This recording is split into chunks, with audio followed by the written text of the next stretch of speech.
And I really want you to think hard about the answer here. Where do demons come from?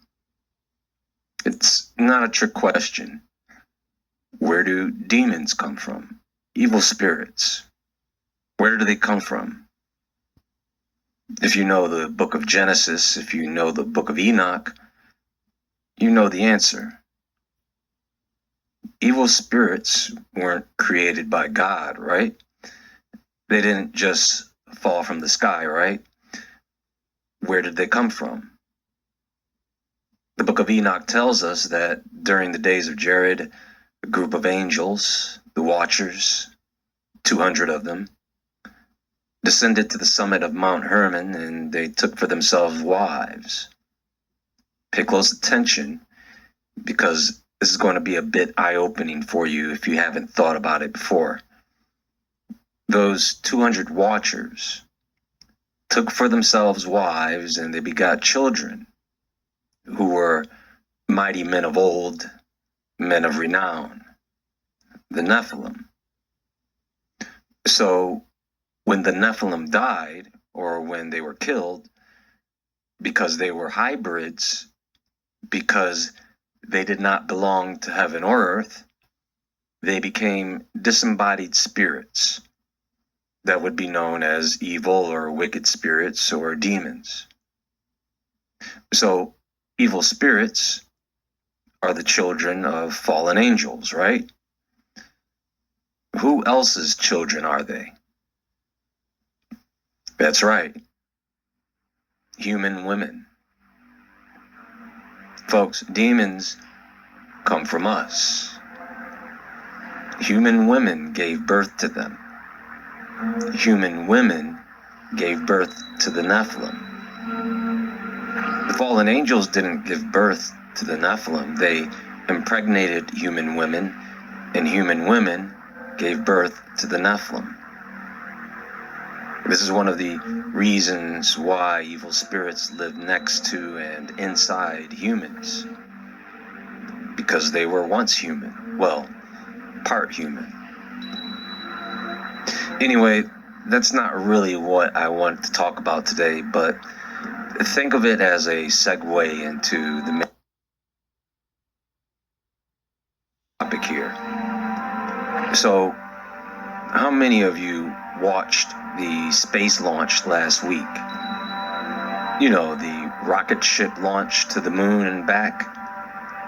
How many of you observed that launch? If you did you know that what you observed was not just a space launch, folks? It was a reenactment. Most people watched that space launch and all they saw was a rocket ship being launched into the sky. But there was a story being retold, almost like a theater play. An ancient story was being told. But understand, this wasn't a story that was being retold to us. It was being told to the ones who allowed that craft to be launched in the first place. You know, the ancient Greeks and Romans had terms for divine permission checking. The auspices and the augury, the act of asking the gods for permission through rituals and signs, all of that falls under the umbrella of divination.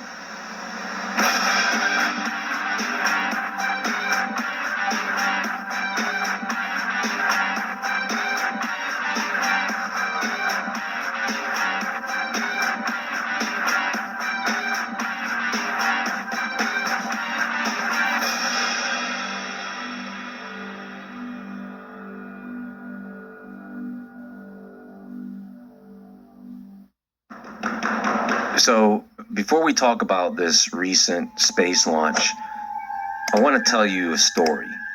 It's an old story, but it's going to help you to better understand how all this works and why everything was organized and coordinated in the manner that it was. Now, before I tell you this story, I want to be clear.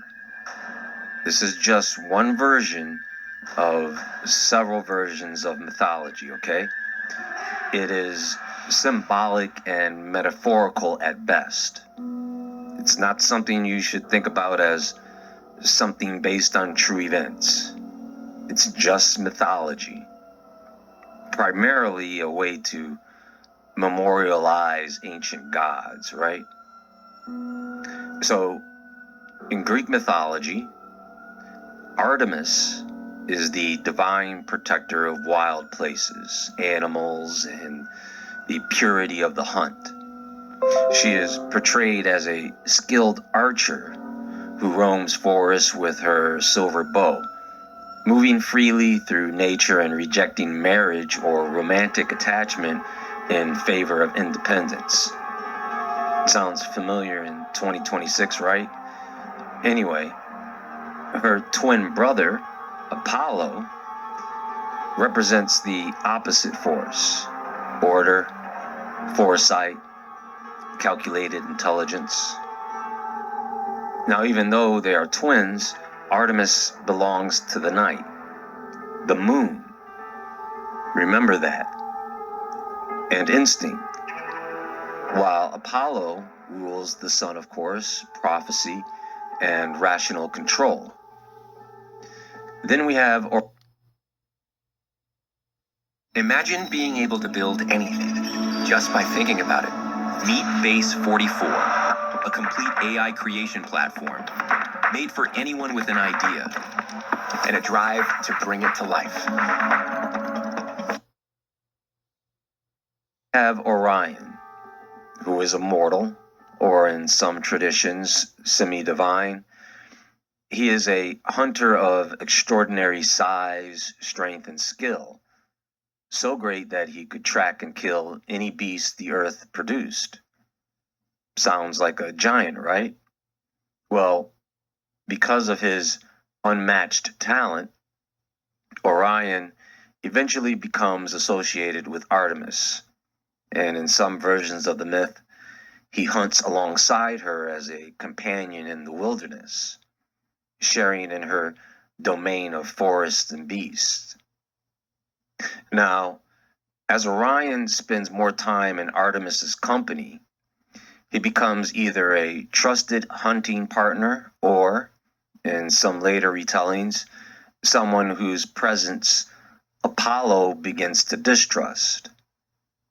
So Apollo, being so overprotective of his sister and associated with foresight, becomes uneasy about Orion's growing closeness to Artemis. The reasons vary depending on the version of the myth. Sometimes it's jealousy, sometimes it's concern for Artemis's independence, and sometimes a belief that Orion's pride or presence threatens the divine balance. Anyway, in the most well-known narrative reconstruction, Apollo devises a subtle test rather than confronting Orion directly. Well, it's not really a test, it's a trick. One day, while Orion is swimming far out in the sea or standing as a distant figure on the horizon, Apollo points him out to Artemis from far away, and Apollo challenges her skill with a quite cruel deception. He suggests that she could demonstrate her unmatched archery skills by striking a distant object in the water, appearing as nothing more than a dark shape against the waves. Artemis, confident in her precision and unaware of the trick, takes aim with her bow. As the goddess of the hunt, she never misses her target, and her arrow flies across the distance. And she hits her target. Only after the strike does she realize the truth. The target was not an animal or object at all. It was Orion. In that moment, Artemis is overcome with grief, recognizing that she has killed her own companion through deception. Now, in many versions of the myth, she cannot reverse the act, as even the gods are bound by fate once an arrow has been released. After Orion's death, the gods intervened to preserve his memory in the only way possible. So instead of allowing him to vanish entirely, he is placed among the stars as the constellation Orion, where he continues his eternal existence in the heavens.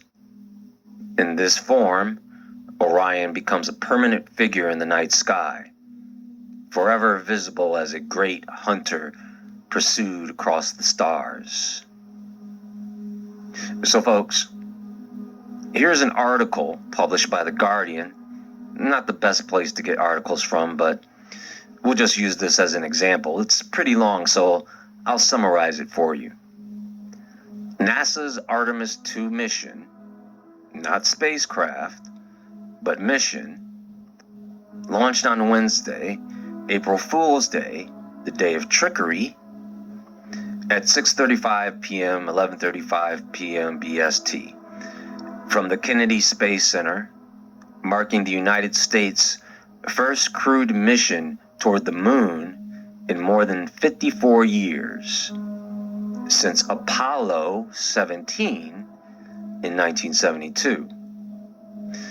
The mission lifted off aboard the Space Launch System rocket carrying the Orion spacecraft, and was described as a flawless, fiery launch that drew massive public attention, with as many as 500,000 people gathering across Florida's Space Coast to witness the event after earlier technical delays in February and March. The 4 astronauts on board are Commander Reed Wiseman, Victor Glover, Christina Koch, and Canadian Space Agency astronaut Jeremy Hansen. The mission set several historic milestones. Hansen became the first non-American to travel toward the moon. Glover became the first person of color on a lunar mission. And Koch became the first woman to participate in a lunar mission. Now, isn't that the diverse crew, folks? Who picked this crew? Disney? Anyway, before launch, Wiseman emphasized the mission's unifying intent, saying, Hello? Oh my God, Dylan, everyone watching how we shoot our podcast. We shoot everything inside. "We really are going for all, by all, and we want to take the whole world along with us," reflecting NASA's broader messaging that Artemis II is intended to represent humanity as a whole rather than a single nation. NASA Administrator Jared Isaacman reinforced this vision after launch, stating, "We're going to get back in the business of launching rockets on a regular cadence, and we're going to bring the world along with us." He also referred to the mission as the beginning of a new era, describing it as the opening act. Now, he said it, folks, I didn't. Anyway, describing it as the opening act of NASA's plans to return humans to the moon and eventually reach Mars.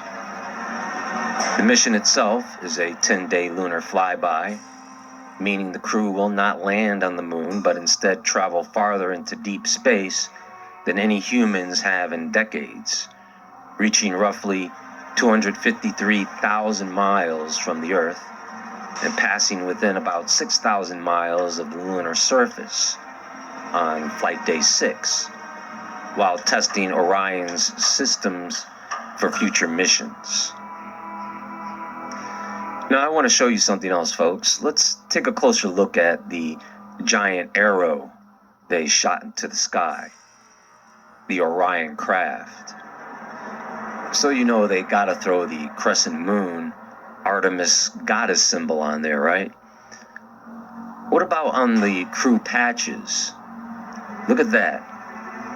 Crescent moon symbolism, infinity symbolism. That A2 might actually be Greek symbols, lambda, and pi, which could mean transitioning through a cycle or changing or crossing over into a new cycle or phase. Who knows? Maybe none of this matters. They are taking a trip around the dark side of the moon, so we'll just have to wait and see how things go once they come back with the images. Anyway, that's going to be all for now, folks. Please click the thumbs up button and like this video. Let me know what you all think in the comments below. Everyone have a great day, and until next time, stay awake, stay aware, stay